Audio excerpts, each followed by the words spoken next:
Kross's NXT entrance, obviously with Scarlett leading the way, the lights flickering, Fall and Pray playing out across the arena. Very cool to see as Karrion tonight would go one-on-one with AJ Styles. It's been a while since we've seen Karrion in action, but it was worth the wait because tonight it was a great performance, and a great performance for the character of Karrion Kross. With Michael Cole telling us the story of how Karrion got these tights made for this match by the person who makes the tights for AJ Styles. Like, it's next level trolling by Karrion Kross in a brilliant way. Of course, during the match, he faked an injury, which also is an injury AJ Styles had, and obviously lured him into the trap, trying to bring out the dark ways, the evil ways in AJ Styles. Now, AJ Styles would get the victory tonight, but there was a whole lot more going on in the final moments of this match than just the pinfall that certainly needs to be talked about. First, look at the smile on Karrion's face. He knew AJ was going for the forearm, but instead of moving out of the way, he put his hands behind his back. He sacrificed himself to try to bring out some focus in AJ. After the match, Logan Paul would emerge and Sucks on the Mics had to do a video package instead of a promo. And then, of course, a 2-on-1 beatdown of AJ was meant to happen. But, of course, Karrion didn't help Logan Paul once. He waited for AJ to hit Logan. He's openly said he doesn't like Logan Paul. And then he attacked AJ Styles. AJ would get the better of Kross. And, of course, Logan Paul would lay out AJ. What grabbed my attention, though, was Kross leaving, shaking his head to say no. He wasn't happy with AJ's performance at the end of this match. He really wasn't. He wanted AJ to beat up Logan Paul. And hopefully, this is sparking something in AJ for Sunday night. Because as Karrion said, if Logan Paul wins, everyone loses. It's really not a secret that I love characters like this that do a little bit more in matches, those little details that matter, and Karrion tonight over-delivered on that. I hope this is the start of something that after WrestleMania, we see a lot more of Karrion Kross, a lot more focus on his character, because I'll tell you what we got tonight was awesome. This is things you might have missed from WWE RAW. Make sure you hit the like button, and if you are new to the channel, hit the subscribe button too. With just 5 days to go until WrestleMania begins, this was WrestleMania RAW, and today we got even more images from inside the stadium that will host WrestleMania. Look at that stage. It looks absolutely huge. This is obviously very hype. You'll obviously get a stage reveal probably by WWE on like Thursday or something, which is normal for them.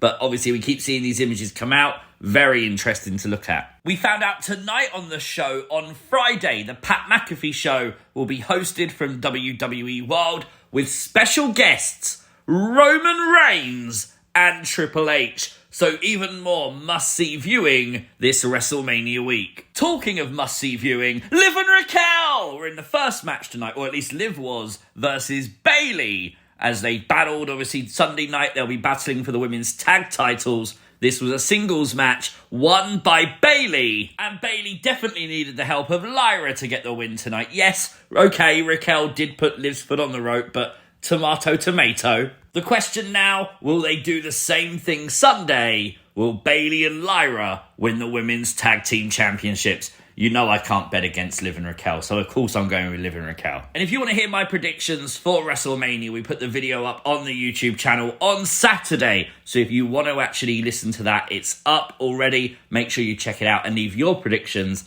in the comments of that video. I wanted to point out, because it seemed very cool to me, on Liv's attire she had straps on her boots with the names of every other member of Judgment Day on. I thought that was really cool. It would be the World Heavyweight Champion Gunther kicking off tonight's Raw, and I really like how they built this as Gunther being impatient. Gunther demanding the interview with Michael Cole that was scheduled for later happen immediately because it played into the frustration and the anger that Gunther showed during this promo. The crowd booing dramatically as Gunther would say he's never lost control, ever.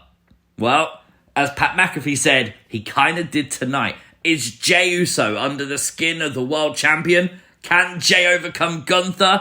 WrestleMania Saturday is when we find out. We also heard from Jey Uso tonight, who would say that he is focused for himself, his family, and Gunther is running scared that Jey Uso is about to take the World Heavyweight Championship. And you know me, of course I have to mention the guy in full Fiend cosplay. Absolutely brilliant. Look at that, he's got the trousers and everything. Love that, great to see. A video package tonight with the War Raiders, as they mentioned the New Day have turned this personal, and then a backstage segment with the New Day. Honestly, I thought they'd do more to build for this match for WrestleMania tonight. I think there's been a lot of criticism of it, rightfully so, and tonight just didn't feel like they was building it. Do you know what I mean? It just felt like, okay, we've only built it for 1 week, now we just mentioned that we're doing the match. Rey Mysterio would defeat Julius Creed tonight, but we got to talk about it. A star performance from Julius Creed in one-on-one action. Very cool to see. We got to talk about the fact El Grande Americano would come out during the match and obviously end up standing tall, taking out all members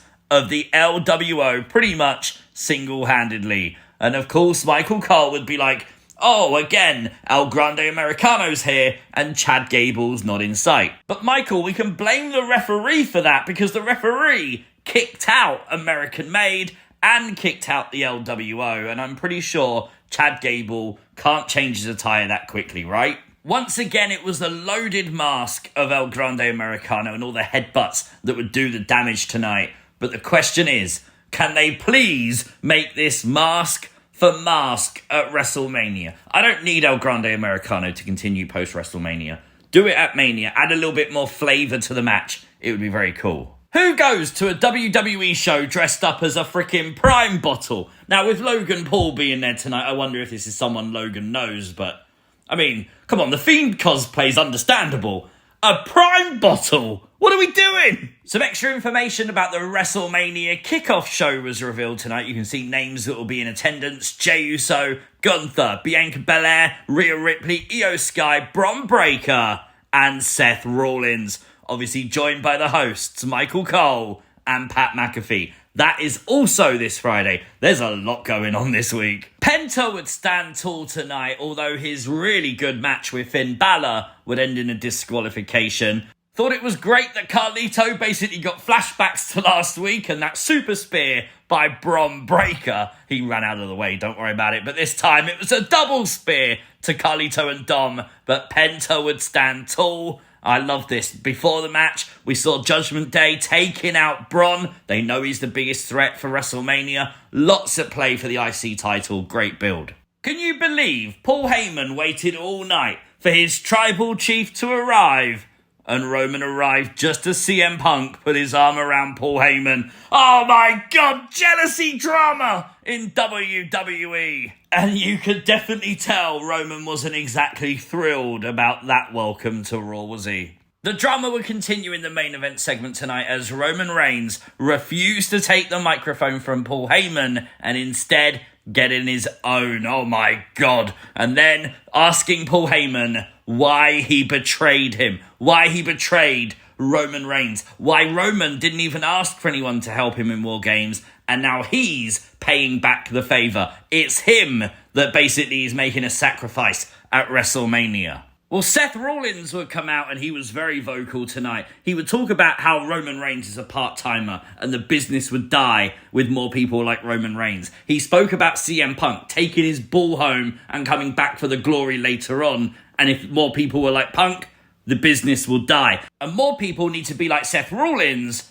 and basically stop that from happening. And I really wonder if that's a catalyst for Paul Heyman to join Seth, thinking Seth is the guy. Roman would attack Seth Rollins after saying Seth was right and then turn his attention to the wise man, shoving Paul Heyman to the ground. Something I never thought I'd see. CM Punk would come out and try and save his friend. But something to remember here. CM Punk put Paul Heyman in this position to choose.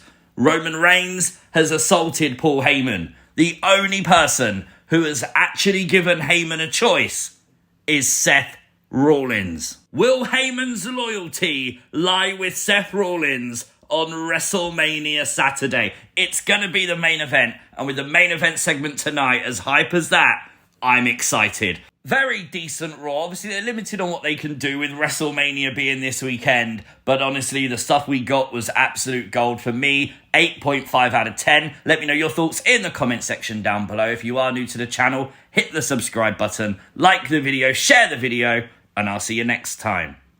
Peace!